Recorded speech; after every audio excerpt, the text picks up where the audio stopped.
This week's episode is sponsored by the Running Algorithm, your one-stop solution for running coaching.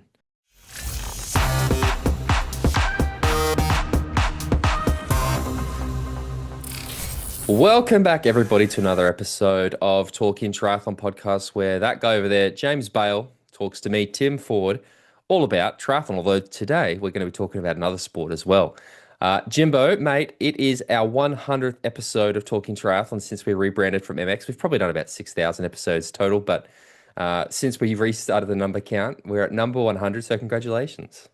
Yo, congratulations to you too, mate. I'm surprised you haven't got a banner up or some bunting or something along those lines. Celebrating with coffee.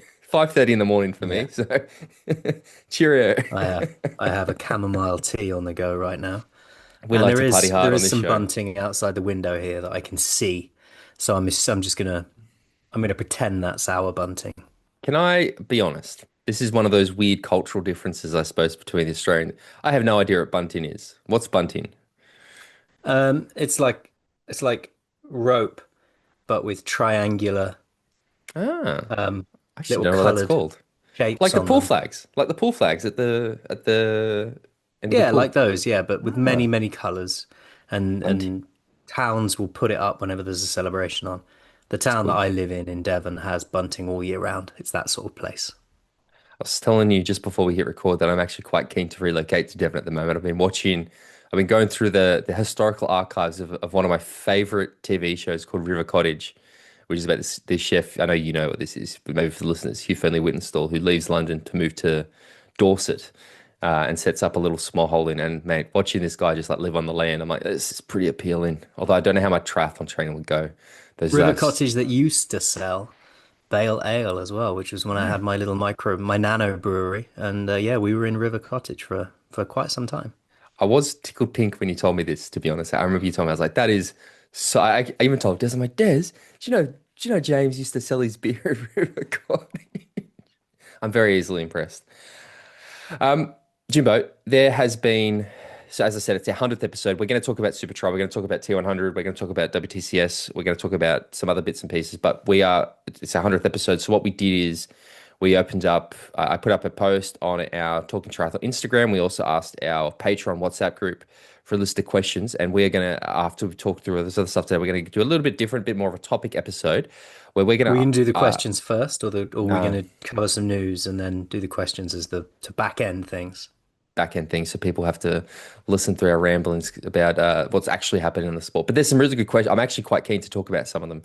So some of them were so good, especially some of our patrons, that I think we could do whole episodes on them. And then Yeah, others, I'm yeah, just yeah, I like, thought that. I thought some of these questions are meaty and yeah. might actually extend the episode a bit further than we want it to go.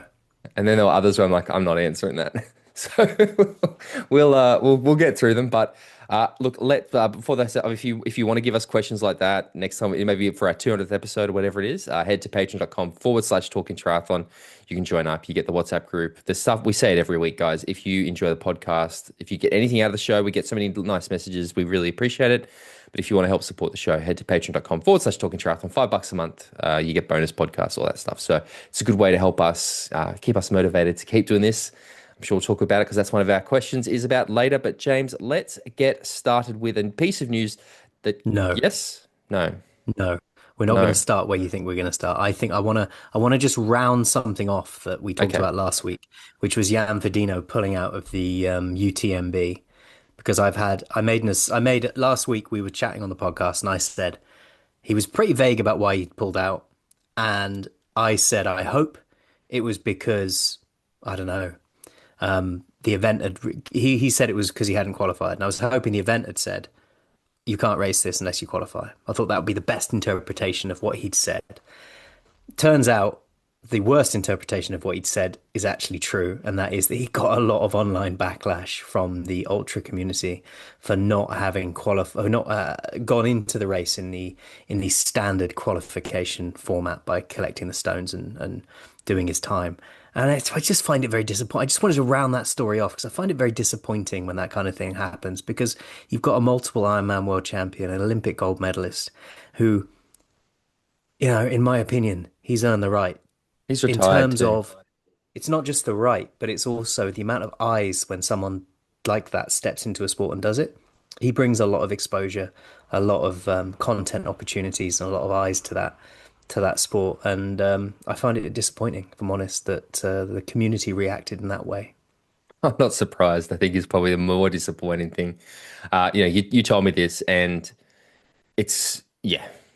I feel something that I'm constantly aware of and have to reframe my thinking a lot about now when we do this stuff. And people will know we look at sport, particularly endurance sports, very much through a professional lens, both doing what we do and everything. Um, I feel I sometimes wonder if it's that I'm out of touch a little bit because I look at that, I'm like 100% ridiculous. Everything you said, I agree with.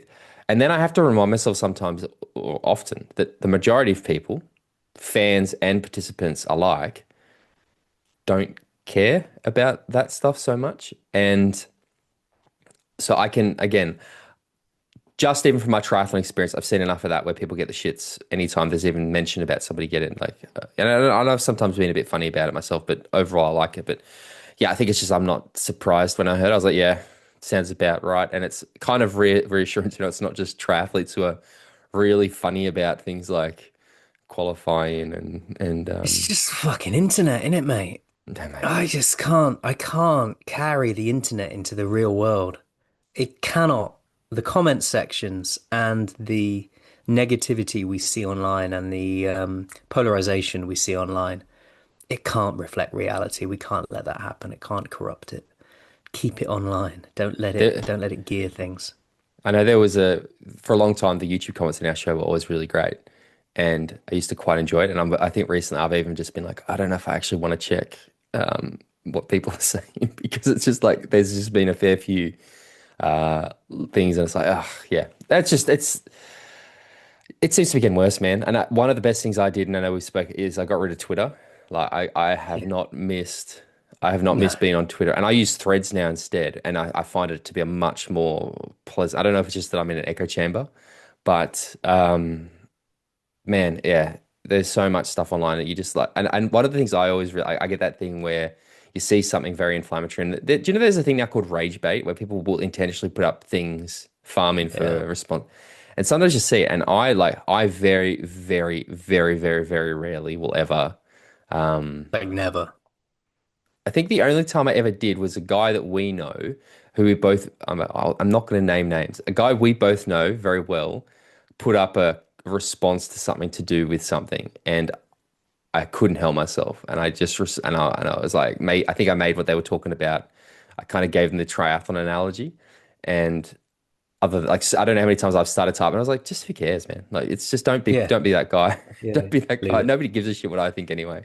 So Leave the anyway, internet where it is. we Yeah. have gone down. Let's get away from this very quickly because we are on the internet, and I think we risk opening ourselves up to a lot of the stuff we just said we don't want. So let's just move on.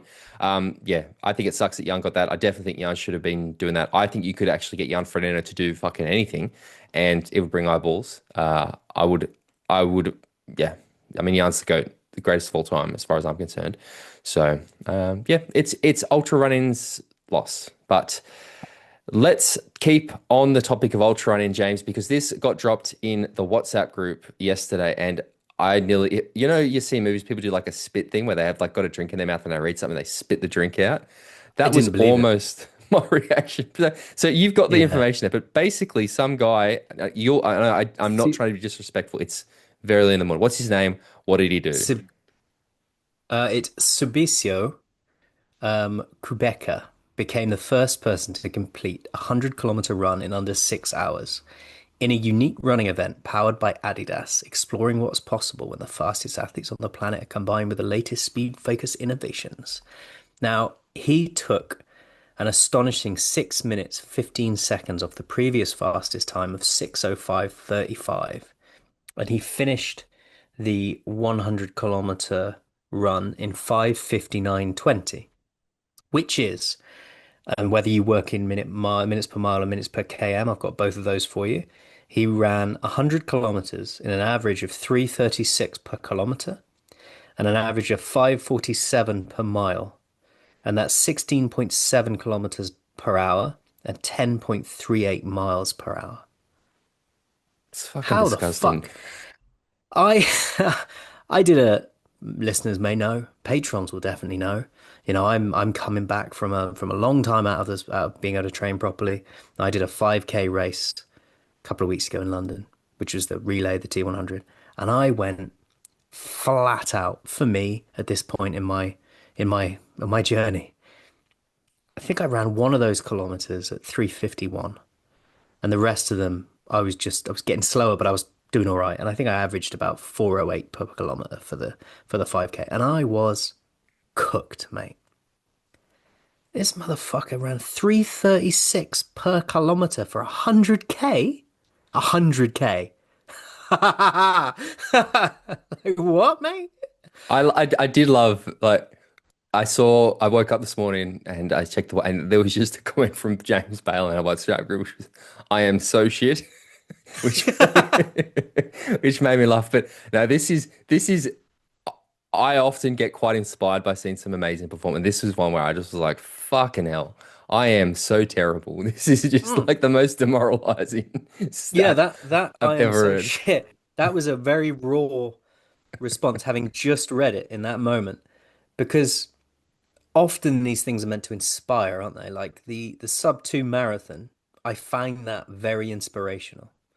I think there's something about the marathon distance being what it is and being so old, and this didn't inspire me. I'm very impressed, and not to It's take away impressive. from It's so great, well done, impressive. brilliant, bravo. But it didn't inspire me. It just made me go, "Oh fuck, I'm shit at this. Why am I even trying?" I no, that was I think, and this is probably a lot of people. I reckon every person who's listening right now has done the same thing where they're comparing what's their PB for like a 10K or a 5K or a Or a half marathon 5K, or yeah, whatever. yeah, And yeah. they're thinking like I can probably at my best, I think my best ever 5K is like 17:20, and that's probably slightly faster pace. And that was for 5 kilometers, and I wanted to vomit and die at the finish line. Like, and I Imagine was doing that that another for 20 49 times. times. 20 times. That's just Yeah, sorry, not 49 times. How's that? horrific. How's that? How's that for maths? Oh, man, that would be even more upsetting to be honest. But no, I it's honestly crazy to see the growth or the improvement in all of these performances. I mean, even just the triathlon thing lately, the way that it used to be a big deal, like in our lifetime of not even life, in our triathlon life, I guess, whatever you, since I've been following the sport to now, which is what I started doing triathlon in 2010, 15 years. It was a huge deal. It went from being almost impossible to go under 8 hours. In fact, it was big deal if anybody did go under 8 hours to you don't even win a race if you're not well under 8 hours to now 7:30 is almost consistently not it's being broken very regularly now. 30 minutes in that it's crazy. And not just the men, the women, the fact that we're going to see women going, well under 8 hours, I think soon. And what Laura Phillips did that Hamburg Marathon 2:38. Just and it's across all sports, man. Is it possible It's these shoes as crazy. well? These shoes are, I mean, obviously these things are, when it comes down to it, amazing feats of human endurance and speed as well. But also marketing opportunities for the companies that are running them. I mean, this is Adidas, powered by Adidas. They've supplied these Adi Zero Evo Prime X's, which are tailored to each individual athlete. And, there's a load of marketing waffle you can read about it and how fast they are. They're going to sell a lot of these, aren't they? You Yeah, think? A that lot of is one money. thing I do love about this. I do love that we have this like it's like the space race It's an back in arms the race, isn't it? yeah, it's an arms race in running shoes where you've got and it's funny how tradition I think it's sort of been at least the first it was Nike Asics. Nike Asics were like the two big ones, and then you had Adidas come in like yeah, well, don't forget about us, and then you've had Puma even earlier this year be like oh what's that somebody wants to run a 2:26 marathon in an Ironman hello, and now it's just this constant thing where. Yeah, everybody is constantly trying to one up each other. So yeah, I find that very, very, very, very funny. So that's the one good thing. Okay, so the next thing then we are going to talk about this week is do you want to go from shortest to longest? Do you want to go from how do you want to do it? What are you thinking? I think we should do Supertri WTCS T100. Supertri Chicago happened over the weekend. Uh, did you get a chance to watch it, James Bale? I How watched much? all of it, mate, start to finish, because it was perfect viewing time in the UK. It started about 8 o'clock in the evening, cracked a few non-alcoholic beers, and got some snacks and watched the Super Try. And I thoroughly enjoyed it. I really did. I thought it was exceptional. Yep. I also watched. I woke up. I think it started at 6 a.m. our time, and I wasn't that keen to get up on a Sunday morning and watch that much. So I got up, no phone, nothing, watched the race, and I was quite glad that I didn't check my phone before the race because there was some pretty exciting results. But yeah, let's talk about the men's were first. Let's talk about the men's race. Men's were Uh, first, so yeah, let's talk about the men's first. The men's race was I mean, it was kind of a domination by Alberto Gonzalez Garcia. He was away for most of the race, just building this lead steadily as the race continued. There were a couple of moments where I thought the field might be pulling him back in, but I think they fairly early on decided to measure their efforts against each other and let him maintain that gap. I say let, but he maintained that gap. Um, and then there was a bit at the very end of the race where Tyler Mislawchuk was sprinting on the final run of the final leg, and I don't think I've ever seen him move that fast, even when he won the test event. Um, and I thought for a second he might be pulling Alberto Gonzalez Garcia back in, but he just didn't have the room on the course to take that. But second place for Tyler made me very, very happy. I think that sums up the men's race for me a lot, where it was kind of like, oh, this is a bit of a okay. I guess it's just whatever, and then suddenly the last bit actually Suddenly it thought that. wasn't anymore. Yeah, Yeah, exactly. Which was very, very exciting. I mean, Alberto Gonzalez Garcia was exceptional.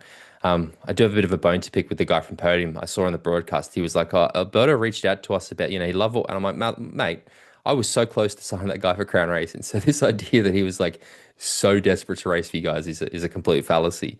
But I was a bit annoyed that we didn't get him after watching. I was like, "Motherfucker, I should have had you on our team." I tried, I tried, but very, very, very like I was watching it thinking this guy's going to have to fade at some time just because I think with the exception of maybe the first bike, he was solo all day and yeah.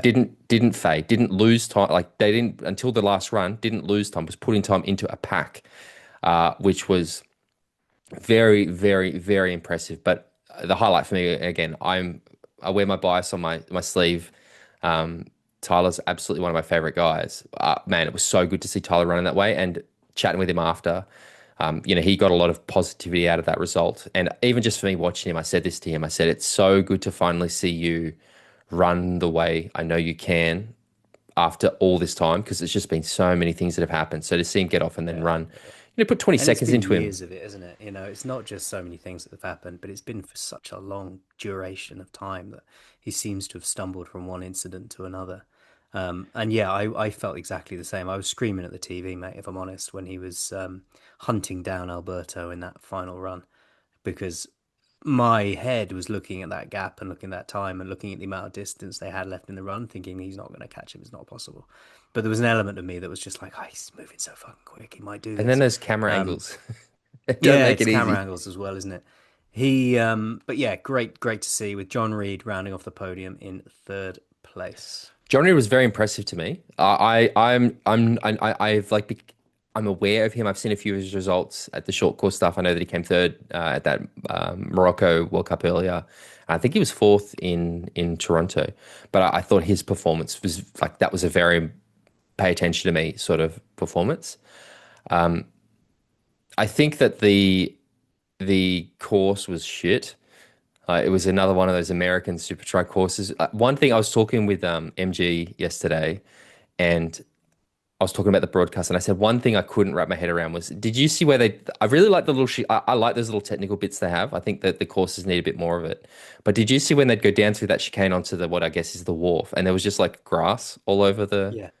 Take a fucking whippersnipper down there and just like clear the grass off at least. You know, Yeah, it was strange. It was strange. Who was I? I was riding with one of our patrons, Lewis, on Sunday, and we were discussing this and how you there was nothing about that course that felt like it showcased or represented Chicago. No. You could have been anywhere. Mm. You could have told me that was some coastal town in Devon with the dockyards, and I'd have been like, okay. There was nothing. There was no point. Did they even pan out really and capture a bit of something that would have been like, oh, that's where we are. It felt very contained, very kind of industrial estatey with a bit of water next to it. It was odd, and I assume they didn't pan out and capture a vista because there wasn't one to capture because of where the race was. Do you know what I mean? Yeah, no, it seems to me to be a bit of a consistency with the North American races that they have. Maybe not North all, but every time they've done an American race, Malibu, Chicago, Boston, yeah, it always just sounded like, that to be honest, it gave me kind of vibes of Malibu a bit, where Malibu, was just a car park race. This felt a little bit like it. Did you see? I know we're jumping around a little bit. Did you see the women's race? There was a random bloke on the course as well, like just some Oh runner yeah, I out. did see that. Yeah, just Apparently, he was abusing jogging people as down the. well. He was what? He was like, "What? Get out of here! I'm out here!" Right? Like, apparently, he was abusing the Supertri people. Like, he's one of those entitled, like, "I run here every week, and how dare you use my run course?" sort of guys. I'm like, yeah, it looked like, yeah, but yeah, I saw that. I was like, that's fucking terrible. What a dick. Yeah.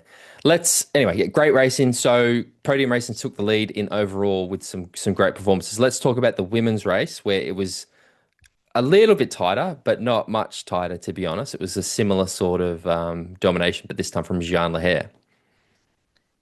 Yeah, exactly. I mean, I think much like the men's, it was fairly evident fairly early on who were the strongest in this race. And it was more evident than I thought it was who was going to win this race because Jeanne Lehair seemed to be out the front a lot. And I kept thinking, well, maybe GTB is kind of keeping her powder dry until that final leg.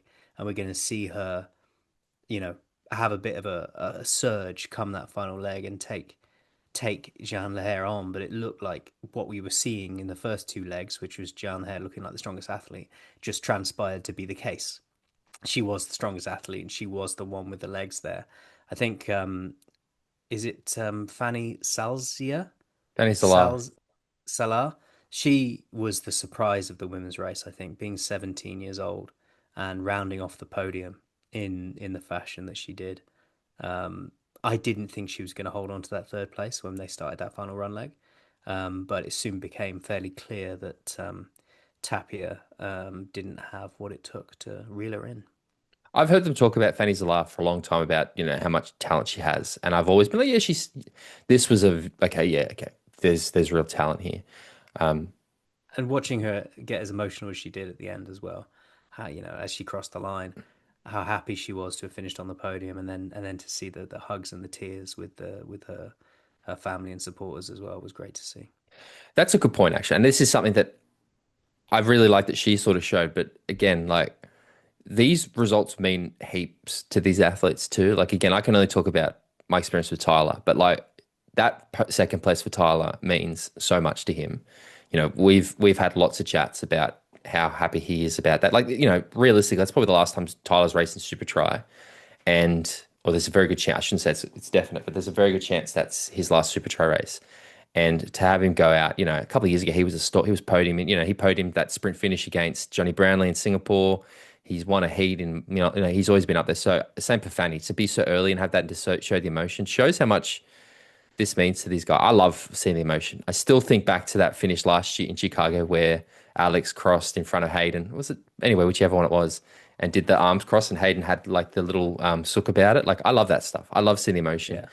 One thing I didn't say about the men's race, sorry, was that Morgan Pearson's weird dismount crash where he decided not to take off his shoes like a normal triathlete. He wanted to run in his shoes like an age grouper and then forgot to unclip his shoe from the pedal. So when he tried to dismount, Yeah, it was that's a mistake I've only ever made once in my life, and I was about 13 when I did it. Um, so yeah, he won't do that again, I'm quite no. sure. But not only did he forget to unclip his shoe from the pedal, take a load of people out, including himself, he then Got his helmet. Didn't his helmet come out the box as he was Yeah. running away, and he had to go back and re-put his helmet back in? I mean, look, shit happens, doesn't it? It's high pressure racing. Neither of us have ever been there, and No, no. we can't attest to what that must feel like in that moment. But yeah, it wasn't the best of moments for him. I also thought Miriam Cassias was really, really good. There was great performance. Now, the thing I want to touch on again is, and Jeanne Lehair, obviously excellent. I wasn't surprised she won. I expect she's going to probably win the series overall this year. One of the things we spoke about last week, and I know personally from having to deal with it, was that there was a lot of the big names weren't at Chicago. So there's no Cassandra, no Hayden, no Alex, none of these guys. Did you miss them? Did you No, watching the race? Exactly, right? I really didn't even notice they weren't there. It no. was, I think, I think, I think all those big names do is draw people in to watch it. I think once you're watching, it's kind of irrelevant unless mm, you are specifically supporting one athlete over another. I think yeah. in racing like this, it's so short and frantic that racing itself um, um, transcends the names doing it. And I think the only reason really that we might have missed some of those bigger names is, as I said, to bring people to watch the thing in the first place. Mm. So yeah, I think Supertri did such a good job with the broadcast. Commentary is excellent. Will McCloy, best of the business. I really appreciated when Annie Emerson called Morgan Pearson Morgan Freeman. That made me chuckle. Yeah, Um, that was cool. Yeah, that was amazing. Good uh, moment. I love Supertri, mate. Honestly, I genuinely, it's probably my favorite triathlon racing to watch. So I thoroughly enjoyed the racing over the weekend. Let's keep going. Let's now talk about what it was WTCS. Is that what we're on to next? WTCS Yeah, Frejus? should we before we move on, should we just summarize where the team Yes. standings are with Take me Supertri? through it. Podium racing. I'm a bit depressed about it, to be I honest, know, but I go thought you on. might be. Podium Racing are in first place with 174. Crown Racing are in second with 166. Brownlee Racing are in third with 121. And Stars and Stripes are in fourth with 103. Fucking hell. Podium did very well, to be honest. They It's did do it's very well, yeah. What a weekend of racing for them. not again. I won't allow that to happen again. We had some talks about it yesterday. We're already shuffling a few things around to come back and take our lead back. No, it was good. The running algorithm is a brand new tool that gives you a training plan for everything from 5 kilometers to marathon. You know that your schedule can change, and if you have to skip a session or just end up running with a friend and doing some extra, the running algorithm will adapt and adjust your plan to keep you consistent. Head to therunningalgorithm.com and use the code TalkingTriathlon, all capitals, and you can use the running algorithm for free while they add lots of exciting new features over the next 3 months before you decide if you want to go on and pay later.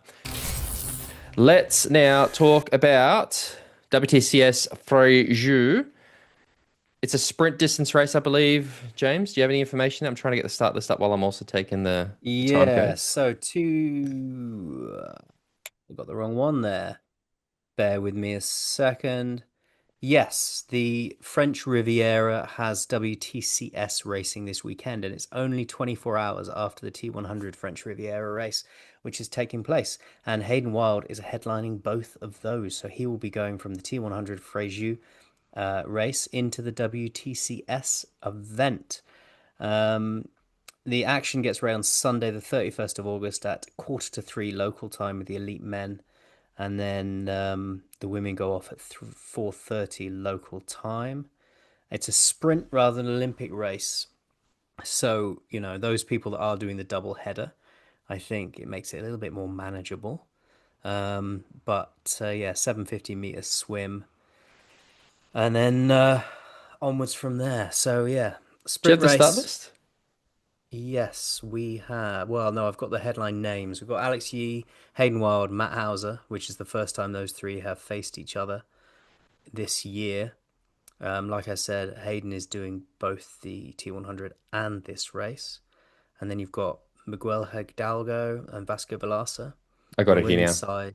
Hey, I got the start list up. Sorry, I was stalling okay. really Do you badly. want to have Yeah, a go Matt. through the women's race then? I'll go men's because we were on it to start. We got Matt Hauser, Miguel Hidalgo, Vasco Valasa, Ricardo Batista, David Cantero Del Campo, Charles Piquet, Henry Graff, Tyler Mislawchuk, Roberto Sanchez Mantecon, Dorian Connix, Chase McQueen, John Reed, who I spoke about earlier, Hayden Wilde, Seth Ryder. Seth Ryder's coming back down to WTCS. Ken Janina's there. Morgan Pearson is backing up after the weekend as well. Shakar Sagiv, Alberto Gonzalez Garcia is there.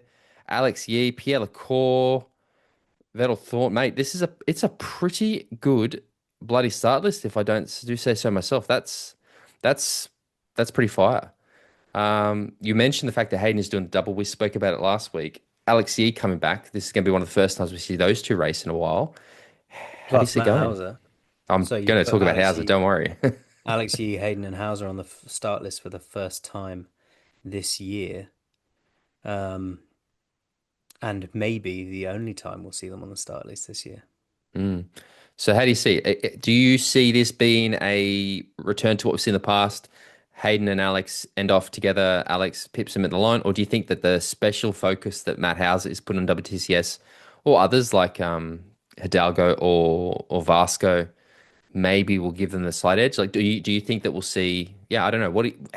It's particularly those two who have gone and done other things coming back in. How are they going to slip back into it? Do you think? I think the most interesting question is going to be how Hayden translates his T100 the day before into this race. Because we made a point last week of saying how he's going to do these doubles throughout the season. He's got a few more lined up. But he has qualified his intent by saying that it all depends on how this weekend goes. If this weekend is a dead duck and nothing comes of it and he just can't race one into the other, then he's not going to do the rest. So I think that's the most interesting element to look at. Obviously, you've Mm. got Alex Yee, who people were saying maybe he might have lost a step having focused on the London Marathon this year. But then he's gone and improved his 5K PB. One Since super then, he's try. dominated Super Tri race. Yeah. And so, yeah, he's coming in exactly where he was, I would say, if not faster. And then you've got Matt Hauser, who has been consistently just focusing on WTCS this year. And he will want to show, not want to put words in his mouth, but he's going to want to show that he wasn't just a placeholder while these other two athletes were away doing other things. He's going to want to be able to say, no, I'm here on merit and I can race you boys. I'm gonna say it and probably I say these things and then it comes back to bite me in the ass. I can't it's diabolical if Hayden Wilde wins this thing after everything. I know, Like it really it's is. actually Yeah, yeah, diabolical. Like yeah. I just think if that's the case, every other pro triathlete in the sport might as well give up. And every other long course athlete should just try to win as many races as they can before Hayden steps up because if he after the crash and everything and then does the T100 which he's going to win and then does Frejus and wins it, that's just I can't even wrap my head around it. I fully expect Alex to win this race. I just think that even if Hayden does well, we've done 70 points. There's obviously we're not elite athletes, but I cannot even imagine doing a sprint triathlon the day after a hard middle distance race. Especially it's a one, I think the Frejus bike course and the T100 is a one loop, quite hilly course as well. So no, I expect to see Yee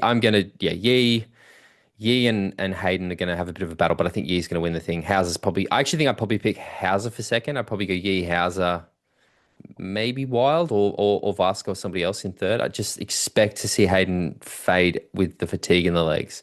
But fuck me, Yeah, he'll win the thing and yeah. I'll be 'Cause like, he's God, not I he's sounded not he's not a stupid. superhuman. He is an incredible athlete and I will have my mind blown if he does really well on the T100 and then comes in and is competitive enough to win this race. It will astound me to the same level that ultramarathon 100K Mm. record did earlier today because I'll just be like, what are the rest of us doing? I How are will we getting say, it so wrong? Why aren't I very yeah. fit? I try. I will say if Tyler runs the way he ran in Chicago, I think he could be a threat for a podium as well. I don't know what it is. He just seems to in WTCS races that group goes very quick, very early, and he's always a little bit further back and then has to try to bridge. So I don't know whether he's going to really position himself at the front of the bike before they come into T2. But yeah, if he runs like that, I think it'd be very, very dangerous as He's well. bringing some confidence into the race, though, isn't he?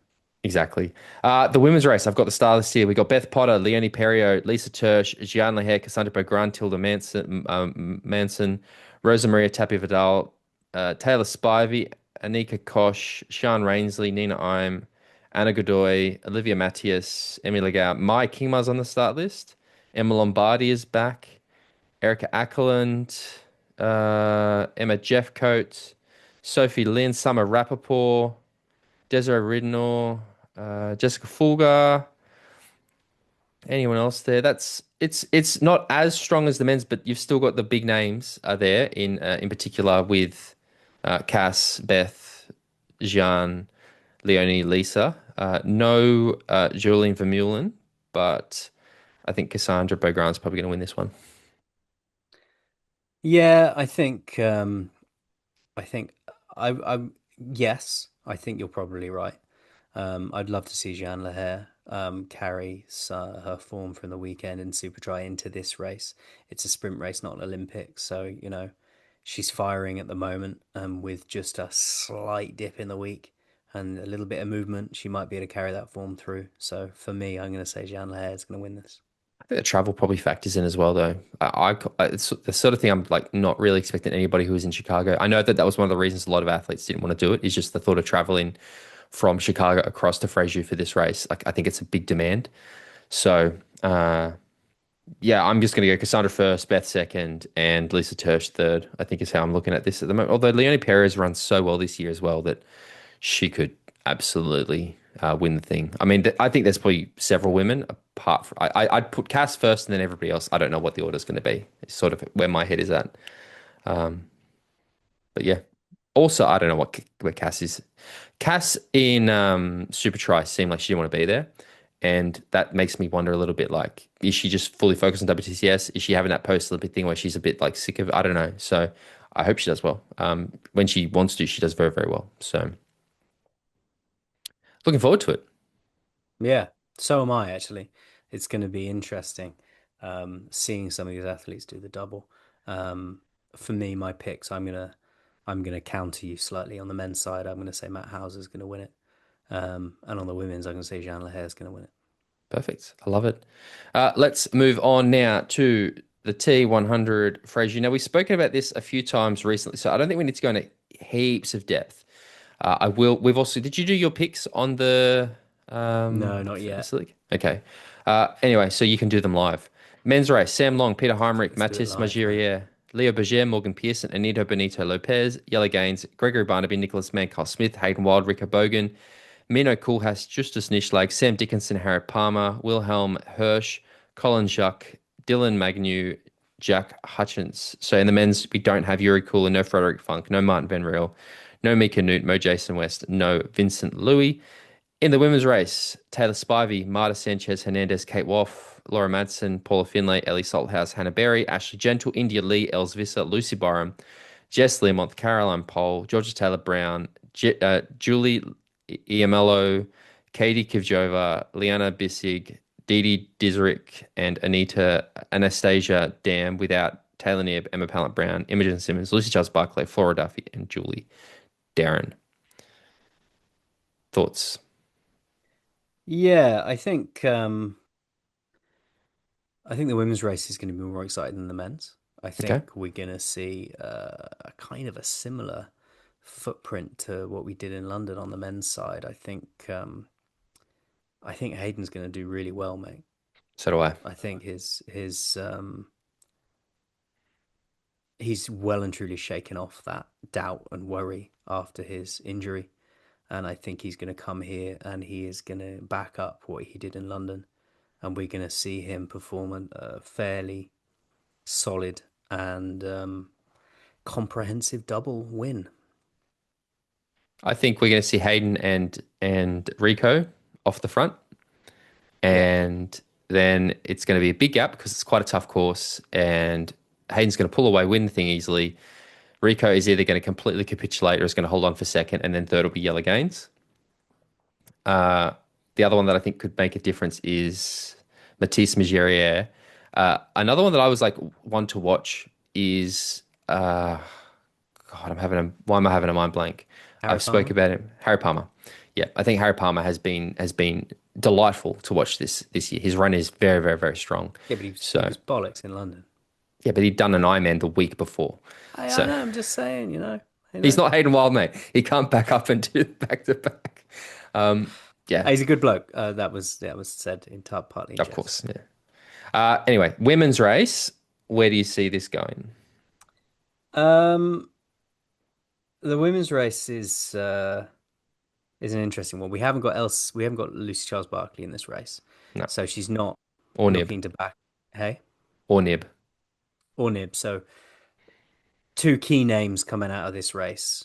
So Lucy won't get the opportunity to do the double like Hayden is, and Taylor Nib, who is always a factor, is not racing this race. So that would lead me to believe Kate Woff, on the face of it, is probably going to have a very good race and probably going to take the victory here. But there are other names who I think are rising to the moment as well. I think Jess Learmonth is someone that I am very keen to see have a really solid race after the performances we've seen her do this year so far. I think Georgia Taylor Brown is going to have taken learning points from London and will translate them into a much better race here. And then you can't discount Julie Derron as well, who, She's not is a racing. hell of an athlete. She's not racing. She's not on the start list. Julie Derron, Yeah. is she not? According to, I'm on Tripole Athlete and on the not racing list of Julie Darren, and I realized that on my picks I have Julie Darren, so I'm gonna have to go in and redo it. So Interesting. Okay. So then that must be a fairly recent change then, one because day ago, this yeah. So I'm actually not sure. I was surprised when I read through it. I was like, oh wow.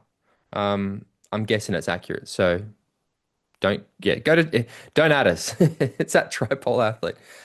Yeah, I feel like this is similar to the men's race where there's a few. I think we're probably going to see a few athletes, namely Kate and Jess Learmonth pull away. I think Kate's probably going to run away with it. Uh, Jess will either hold on or fade a bit.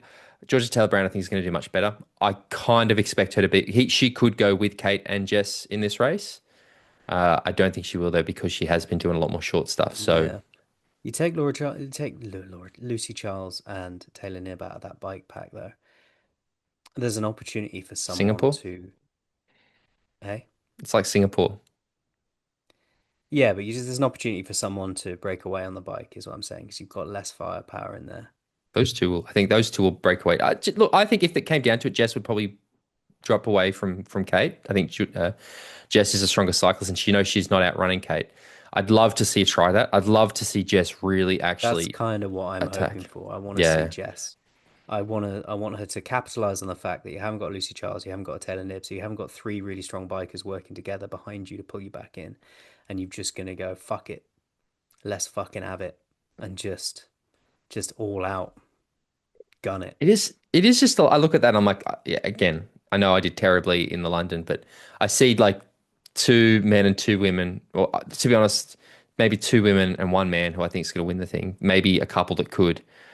It's again, I just love him. I want to see Morgan Pearson do well. I really, really, really want to see Morgan Pearson do well at this race. We're yet to see him drop that killer run at a middle distance race. So I'd love to see Morgan Pearson do well as well. But yeah, I'm definitely gonna. I'm not gonna watch this live. I don't think. I think the timing's bad, but I'll watch the highlights and then probably catch up before we record next week. I'm less excited for this than I am for WTCS. I I hope the think it course comes looks as a good. nice combo. Yeah, I like what they're doing. One I think enhances the other. I think the double up is good. I really do like this approach because it means you can have a lot. I just think this is the better way to do it. No, do it the other way. Have the short course first, the long course after, because I think you'd see more of the short course guys doing the T100s. But none of the wild cards really get me super excited except for Georgia and probably I think Sam Dickens is not bad either. But yeah, So for cool. me, my picks: Hayden Wilde for the win on the men's, with Jelle Gaines in second, and Rico, no, not after what I saw in London. Leo, it's a home Morgan race. Pearson in third. Okay.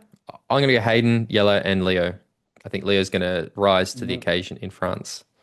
Yeah, Fair But he enough. was I again, he was think terrible in London. So no, I I say that. saw No, I Jelle take it Gaines back. running in London. I've never seen anyone run looking that good in a triathlon before, and I was so impressed. Hayden, Jelle, Rico. That's my three. Sam Yeah, Dickinson Morgan. could be a surprise. On the women's Cool. side, I'm gonna pick Jess to win, Kate to be second, and then Georgia Taylor Brown to be third. I'm actually just going to agree with you there. That's what I want to see. I want to see Jess win so badly. Yes, so do So, I. Yeah, yeah, so just badly. hammer the bike, mate. Yeah, come on, Jess. Hammer it. Just absolutely rip it. Mm. Jimbo, it is our 100th episode And we've and got 5 minutes left, haven't we? 15. We've got a little bit of time. 15. Wow. So, we, as I said, opened up the T100, the Talking T100, Talking Triathlon Instagram, as well as our WhatsApp group for a list of questions. And I'm going to start asking you something. Now, again, you don't like it, we can move on. We don't have to answer them all. But the first one I wanted to ask is if Sam Renouf appointed Tim and James joint CEOs of T100 for the next 2 years, what would you change? What would I change Yeah. if I was the CEO of the T100 for 2 years solid? Some of these things are there going to be things where if Sam Renouf heard me say it, he'd be like, dickhead, if only if it was that easy. Right. Do it. I would do my best to set the calendar and set it early. Hmm. I would increase the size of the field slightly on the pro side. Hmm. And I would probably, I don't know, what would you change? I mean, this is a question for both of us.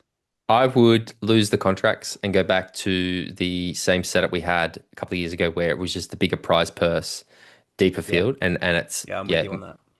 I think based on ranking, maybe the top 40 ranked men and women are allowed and then it rolls.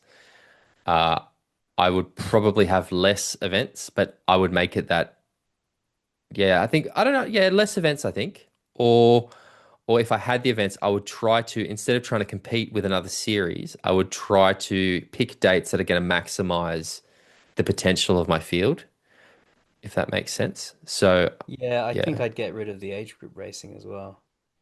And I would simply have these little pro races that were geared entirely around a spectator event to generate that atmosphere. And I'd have pumping music and bars and everything.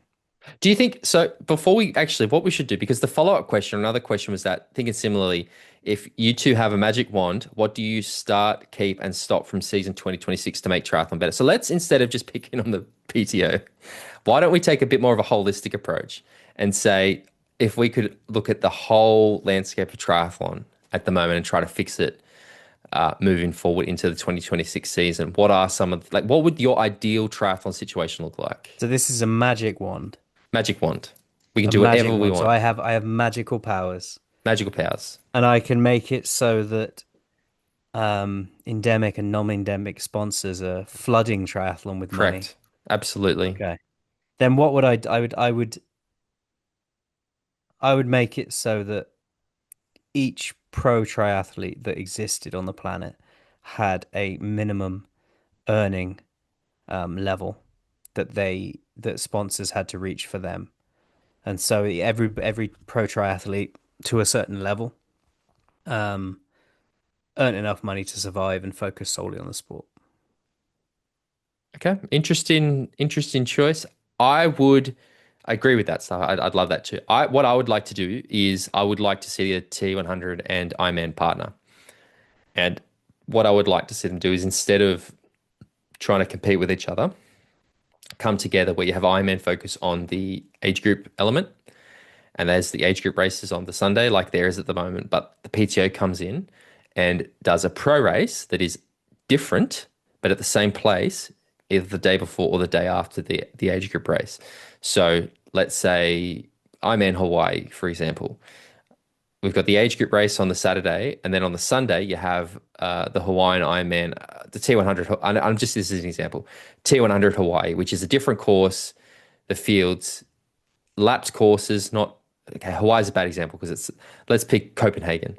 So you have IMA Copenhagen, then you have T100 Copenhagen, and then you literally pick a course that is going to make it very easy for the people that have raced the day before, want to sit down, have a few beers, enjoy the race, rather than saying, "Oh, there's WTCS Frejus and 70.3 Marbella." Within 2 weeks of each other, both have pro races, both have amateur races. That's something that I would like to see more cooperation, like Challenge Roth. I'd love to see T100 come in and run the sort of pro race of that, things like that. That's what I'd like to see if I could like. I suppose the magic part for me would be that the driving factor with all this isn't just purely about making profit off the age groupers, which is similar to what you were saying. Because I think that if that Yeah. money comes into the sport, it's not just going to go to the athletes; it's also going to go to the event organizers. But truly, the thing I would love to see change would be more cooperation between the brands rather than less. Yeah, agree. I agree with that. I think my point was more, like you say, more about I just want the sport to be funded through a method that isn't reliant on mass participation alongside it. I wish the sport we could find a funding method that didn't rely on age groupers buying spots. I Mm. wish we could find a sponsorship method that didn't rely on age groupers buying bikes and wetsuits and helmets because while we're still limited to that, we are limited to what that can bring. When you're funding your sport through mass participation, you're limited by the amount of mass participation slots you can sell. When you're funding your sport through selling wetsuits and bikes and helmets, you're limited by the market in that moment. And until we can find a sport that's truly broadcastable to a global audience, where you've got many, many, many, many eyes on it from different walks of life, and then you start advertising to those people through non-endemic sponsors, that's when you start to win. Yeah, I mean, sure. I'd love to see Supertri do the nighttime races. I'd love to see the get the crowd drunk when they're watching races, um, all that sort of stuff. But I actually think in terms of the actual racing, the biggest thing is just I would like to see more cooperation. I'd like to see like I said before, the 200 lose the contracts, go back to the big fields where you have the best of the best racing. Those are still the best races I think we've seen. Um, yeah. Next question, mate. This one's interesting, and I know it's going to make you uncomfortable, but I'm going to ask it anyway. Fuck, marry, kill. Ironman T100 challenge. Challenge. Yeah. I've just killed challenge. You've killed challenge. Okay. I've killed challenge.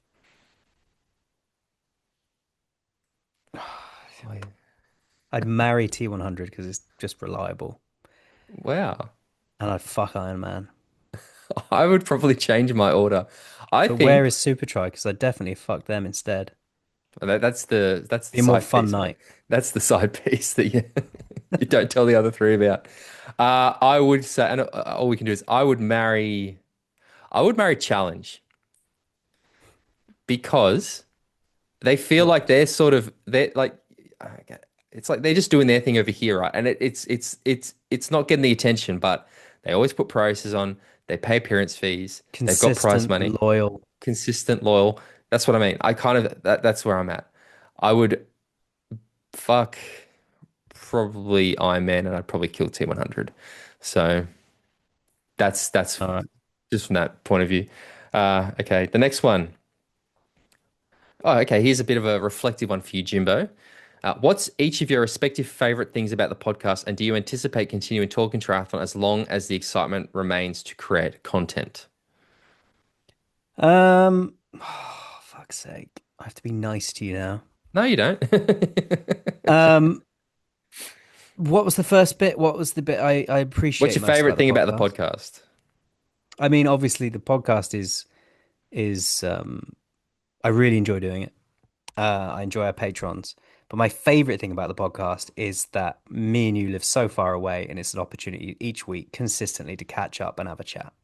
It kind of it puts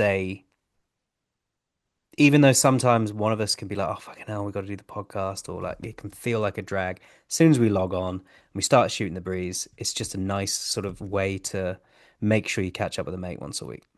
I'd agree with that. One of the things I find very funny, it's often that there's some weeks, and again, peek behind the curtain, guys, where we sit down to record and we're just like, fucking hell, like, what are we gonna? There's nothing to cover. Like, this is gonna be an absolute drag. And they're often the episodes I end up enjoying the most. Like, we'll be finished, we're like, fucking Yeah, hell, that went really quick. yeah, Like, yeah, that was a good time. So, I would say one of the things I really do genuinely enjoy, and this is the WhatsApp group with the patrons. Like, I think that is yeah. such a Agreed. great community of people. I've made real friends in there, and I love that it is such an eclectic group of people. And there's just this like, yeah, we can disagree on things, but it's not like the rest of the internet where it's like, how fucking dare you? Like, it's quite Yeah, civil. it's very civil, and like you say, disagreements happen, but they're respectful and thought out and talked out, which is nice. And yeah, there is it's a great little community, and it is anti what I was saying earlier about the internet. It's the alternative to that. It's a nice community of interesting people who love the sport for different reasons, but all come together to celebrate it in the same way. And do you anticipate continuing the podcast as long as the excitement remains to create content? Yeah, Yeah, yeah. I have no plans to yeah, yeah. stopping. No, no, Um, no, no. It doesn't cross my mind to stop. To be honest, it's just part of what we do. Yeah, that's. I think the good thing with what we do is we just have a set time every week we record. Like, we know we record at this time, and it's normally the day before you message me like on. I'm like on, and then like this week we had to shift because I'm away doing stuff at Sydney Marathon or you're traveling whatever. But I do like that it is just a. I'm very much a creature of habit, and this is a part of my habit. Um, I think we'll And also, we probably don't take it too seriously. no, We don't spend hours planning it. We know we enough used about to. the sport because we follow the sport to just start recording and have a shoot the shit about what's happening in that week, which is good fun. Sometimes that does mean some balls are dropped, but it's very rare, I think. I think that when we were like, I know that when we decided to sort of reposition the podcast, and that's why we're at 100 now. I was very burnt out at the end of when we were Yeah. doing the MX stuff with because we did like we'd have to get all the show notes and the articles and everything, and then we just ended up reading half the time, and it really wasn't fun. Like, it wasn't a good. It No, it felt like wasn't fun. work. It was a drag come the end of that, wasn't it? Yeah, yeah, yeah. So this way we were just like, and again, maybe people, we're not that show. We're not trying to give you guys everything up to date. Like, we're just trying to discuss that. We're not trying to create news. We're trying to talk about what's happened. Yeah, we're not the And BBC. yeah, I enjoy that aspect. And like, I'm not trying to chase exclusives, or I'm not trying to, I just want to Are talk you a about the sport that I journalist? love. Are you a And journalist, mate? Do you follow journalistic standards? I am a writer now, James. I have finished No. a book, but anyway, next question, James Bale. Question for the pod: does Hayden Wilde deserve a wild card to 70.3 Worlds in Marbella? Does he deserve one? Yes. Probably. Will he get one? Should he get one? No. Should he get one? Yes. Will he deserve one? Yes. Will he get one? No. Give Hayden Wilde a wild card to Marbella, please, God. I want to see it No, no. so much. And this goes back to what I was saying last week about Frodeno, isn't it? Like, there's a difference between a wild card, an entry to something to compete and be part of it and to soak it up and bring eyes to this to the sport, and then actually getting a wild card to go and be competitive in a race that others have had to qualify for. Vast difference there, I think. This question came through Instagram, and I really like this question. James, most influential person, race, experience that has led you to where you are now in triathlon, obviously. That's an interesting one. It's good as I like that question. Yeah, yeah. Do you want me to go first? Because I have a very Yeah, you obvious go answer for first. Go me. on if you've got one. It's to me, it's Chris McCormack. Like genuinely, I think meeting Macca and getting to know Chris literally changed my life. You know, I am so grateful to Chris, and I'm very loyal to Chris because of, I mean, everything I have in the sport now. I mean, obviously part of it is my work as well, but Chris has given me so many opportunities that I wouldn't have otherwise had, and it was all because I joined his Macca X community, and then went to a few races where he was at, and then got to know him in Phuket and became friends with him. And you know, people don't know, like, the week I graduated from law school, Chris contacted me and offered me my job, which was to run what became MX. And then that grew into now the stuff that I do with him at Mana. But I genuinely think, like, I am so grateful for everything Chris has done for me. And yeah, to me, that's an absolutely easy answer. definitely, Chris. And he's a real mentor to me as well. He's inspired me. He's taught me a lot. I'm very, very grateful that I get to work with Chris. And yeah, easy answer for me is Chris. Definitely. Cool. Good work. You? I don't really have a person. I'm just going to go for an entity, and that would probably be North Devon Triathlon Club, mate.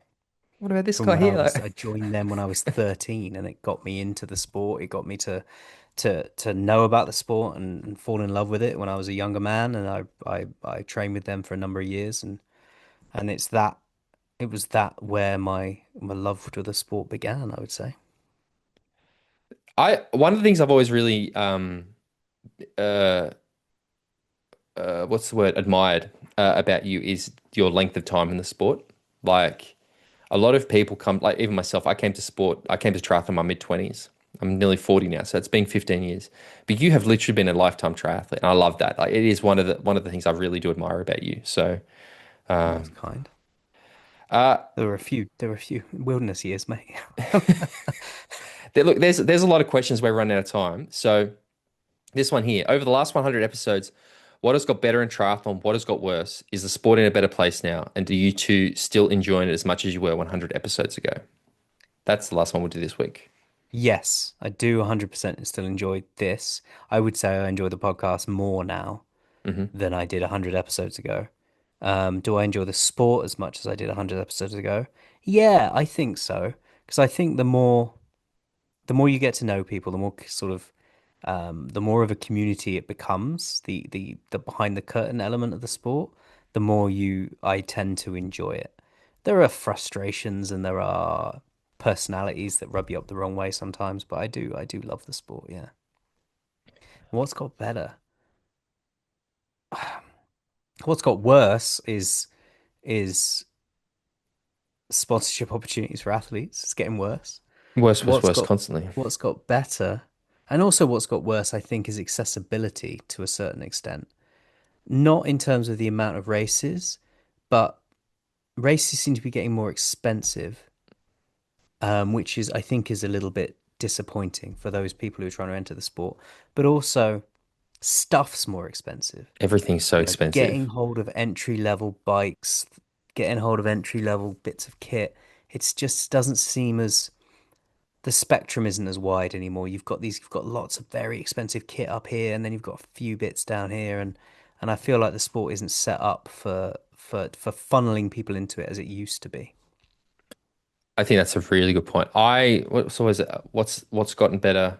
What's gotten better is the standard has definitely gotten better over the last 100 episodes. We've seen fucking incredible stuff happen. Yeah. What's gotten worse? Definitely, definitely the gap. I think there's a huge gap now between like in the past. We used to always say that you got like S tier, A tier, B tier, C tier pros, and for years we cop shit. I used to say that Lionel wasn't an S tier pro, and people used to get so angry at me. I still stand by my comments. I think what we're seeing now is the gap between the S tier and the A tier is fucking huge. Like that gap is getting bigger and bigger, and you don't realize it when you watch. You put great athletes in a race, and it can be really exciting, and then you suddenly drop an S tier athlete into the race with those same people, and it's just not good. Like that's the problem is the dominance now with a few handful of athletes is so strong that it basically any race they're in becomes boring to me. Like that's a worse thing for me. And that's the equipment, that's the access to that's what you talk about, the access to funds, which means you can buy more equipment, you can invest more in the area, you can invest more in the test, blah, blah, blah, blah, blah, blah. So I think that inequity is definitely worse. Do I enjoy it? I will be quite honest now. I went through a real period, not just in following the sport, but in the sport altogether this year where I've sort of really fallen out of love with it a fair bit and um, had to find my way back. And it was probably a lot to do with I've been through a pretty rough patch myself this year. Documented it all on my other podcast that I did, the Endurers.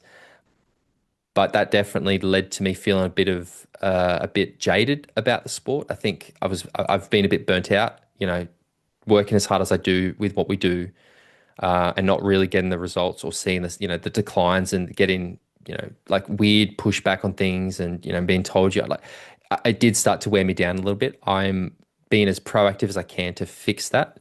Um, do I still enjoy watching the races? Some. I've definitely not enjoyed watching the long course stuff as much this year for the reasons I just said. I've just found a lot of the races a bit flat, and I just do find those short course races more exciting personally. But I love this sport so much. This sport, I've said it before, saved my life. You know, I was so overweight. I found triathlon. I wouldn't be the person I am today without the sport in so many different ways. So I love the sport. I'm still in love with it. I'm going to do this sport forever. I hope. Yeah. So I think that's the answer. What I think we might Good answer. do, Jimbo, is we've got plenty more questions, and I actually really like the question thing. Our bonus episode this month, which we'll record next week. Let's answer the rest We'll of do the the questions. rest of them. We'll also, again, guys listening, patrons, put more questions in the WhatsApp group. And again, some of those questions you guys asked more about, like the inside baseball stuff around money and deals and things like that. We'll talk behind the paywall. So if you guys like the sound of that, head to patreon.com/talking triathlon. James, 100 episodes, mate. Thank you so much. Yeah, I you really too, do man. enjoy it. Congratulations, we did it. We did it again. I think honestly, we're probably at like 400 episodes, but it's nice to, we took a bit of a risk when we rebranded this as Talking Triathlon. We took it away from the company, and now we do it ourselves. And I think doing that has been the best thing for us. It's grown a lot since then. Without question. So yeah, thanks, mate. 200 more. And everybody who listened, everybody who's been a Patreon, even if you don't listen all the time or whatever, like every time we get the positive messages, it genuinely means the world to us. Like we share them with each other all the time. And again, you do cop a fair bit of negative stuff on there, so it does feel really nice to get the nice ones. Like I got a really lovely message over the weekend, and it was I think it was I saw it on Spotify, and it was these two guys, and I'm sorry I can't remember your names now, but they were saying that they've been in the sport for like 40 years, and they love that the highlight of the week is waiting to hear the show come out and get our thoughts about what's happening in the sport. And it really, oh mate, so kind, and those messages really do, like, we see them all, guys. So when you are listening and think, oh, it's not like it gets to us, and we as much as the negative ones can impact us as well, but the positive ones really mean a lot. So thank you all for listening. Thank you all for the support. Thank you for coming to say hello when you see us at events. Thank you for the messages on Instagram. Thank you for following Instagram. Yeah. Love it. Cheers, Jimbo. all. If anybody wants to find out more, where do they need to go? If you want to support the show, jump on at patreon.com/talking triathlon. If you want to follow Tim, is at T414 on Instagram, and I'm at bale.james85 on Instagram. We are on Insta as a show, as at Talking Triathlon.